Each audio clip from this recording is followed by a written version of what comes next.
लेक असावा ऐसा गुंडा ज्याचा तिन्ही लोकी झेंडा। हे वाक्य आदित्य ठाकरेंवर अगदी तंतोतंत बसतं।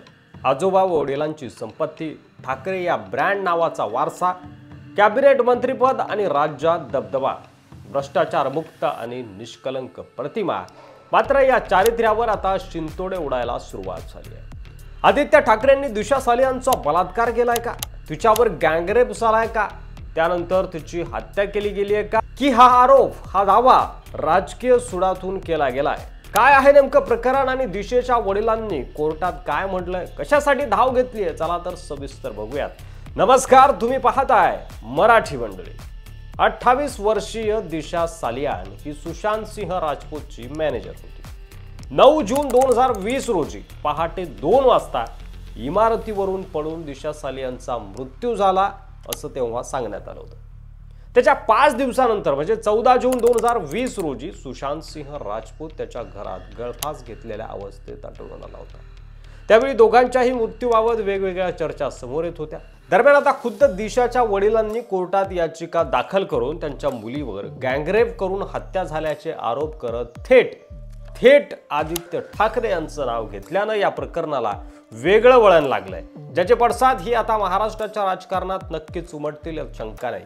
दिवंगत अभिनेता सुशांत सिंह राजपूत याची मॅनेजर राहिलेली दिशा सालियान हिच्या मृत्यू प्रकरणी आता तिच्या वडिलांनी हा अत्यंत धक्कादायक आणि अवघ्या महाराष्ट्राला हादरवून टाकणारा असा प्रचंड खळबळजनक आरोप करून त्याविरोधात थेट मुंबई उच्च न्यायालयात याचिका दाखल केली आहे। दिशाचे वडील सतीश सालियान यांनी दाखल केलेल्या याचिकेत असा आरोप केलाय की दिशा सालियान हिचा अपघाती मृत्यू झाला नव्हता, तर तिच्यावर सामूहिक बलात्कार करून तिची हत्या करण्यात आली। हा सगळा प्रकार लपवण्यासाठी आरोपींनी दिशाने आत्महत्या केल्याचं भासवलं। त्यामुळं या सगळ्या प्रकरणी गुन्हा दाखल करून आदित्य ठाकरे आणि इतरांची चौकशी करावी अशी मागणी या याचिकेत करण्यात आली आहे। यावेळी दिशाच्या वडिलांनी असंही म्हटलंय की दिशाचा मृत्यू हा सुशांत सिंह राजपूत प्रकरणाशी जोडलेला आहे आणि या सगळ्यात आदित्य ठाकरेंची चौकशी केली जावी। दिशाच्या वडिलांनी जी याचिका दाखल केली आहे त्यामध्ये असंही म्हटलं आहे की 8 जून 2020च्या रात्री दिशा सालियांच्या मलाड मुंबई येथील अपार्टमेंटमध्ये एक पार्टी सुरू होती। सुरुवातीला या पार्टीत फारच कमी लोक होते, ज्यामध्ये तिचा प्रियकर रोहन राय आणि काही जवळचे मित्र होते। पण परिस्थिती पूर्णपणे बदलली जेव्हा खालील हाय प्रोफाईल व्यक्ती अनपेक्षितपणे तिथं आले। त्यामध्ये आदित्य ठाकरे, तत्कालीन महाराष्ट्राचे कॅबिनेट पर्यावरण मंत्री, सूरज पंचोली अभिनेता, दिनो मोरिया हा देखील अभिनेता, आदित्य ठाकरे यांचे अंगरक्षक आणि अज्ञात व्यक्ती। दिशा सालियांवर क्रूरपणे सामूहिक बलात्कार करण्यात आला, तिला क्रूर लैंगिक अत्याचाराला सामोरं जावं लागलं, या दाव्याचे समर्थन खालील गोष्टींच्या आधारे केले गेलंय।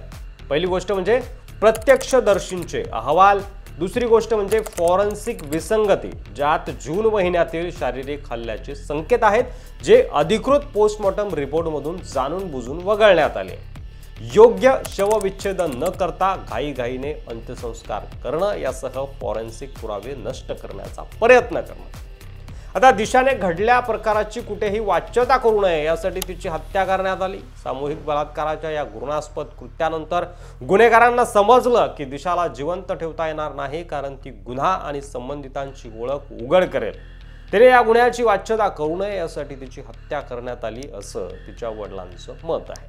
पुढे ते असे म्हणतात की वरिष्ठ पोलीस अधिकारी आणि राजकारणी ताबडतोब या गुन्ह्याला लपवण्यात सहभागी झाले। दिशाच्या मृत्यूनंतर आदित्य ठाकरे यांनी वरिष्ठ पोलीस अधिकाऱ्यांना अनेक फोन केले आणि खालील गोष्टी करण्यास सांगितल्या। त्यामध्ये पुरावे दडपून टाका आणि मीडियाचं निरेटिव्ह नियंत्रित करा, प्रत्यक्षदर्शी आणि घटनेची माहिती असलेल्यांना धमकी द्या, पुढील तपास टाळण्यासाठी प्रकरण तात्काळ बंद करा। सुरुवातीला मालवणी पोलीस ठाण्यात तत्कालीन पोलीस अधिकारी यासह रोहन राय आणि तत्कालीन मुंबईच्या महापौर श्रीमती किशोरी पेडणेकर यांनी माझी दिशाभूल केली असं देखील दिशाच्या वडिलांनी म्हटलंय। मी या लोकांनी सांगितलेल्या कहाणी आणि त्यांच्या दबावाला बळी पडलो, त्यामुळे सुरुवातीला मला असं वाटलं की तिला काही दुर्घटनेमुळेच तिचा जीव गमवावा लागला असेल असं तिच्या वडिलांनी म्हटलंय। 8 जून 2020 रोजी मुंबईतील मलाडमधील इमारतीच्या 14व्या मजल्यावरून खाली पडून दिशा सालियांचा मृत्यू झाला होता, पण दिशाने आत्महत्या केली नसून तिची हत्या करण्यात आली असा दावा आता दिशाच्या वडिलांनी केलाय। आता या प्रकरणी याचिका दाखल झालेली असून त्यात थेट आदित्य ठाकरे यांचं नाव घेण्यात आलंय।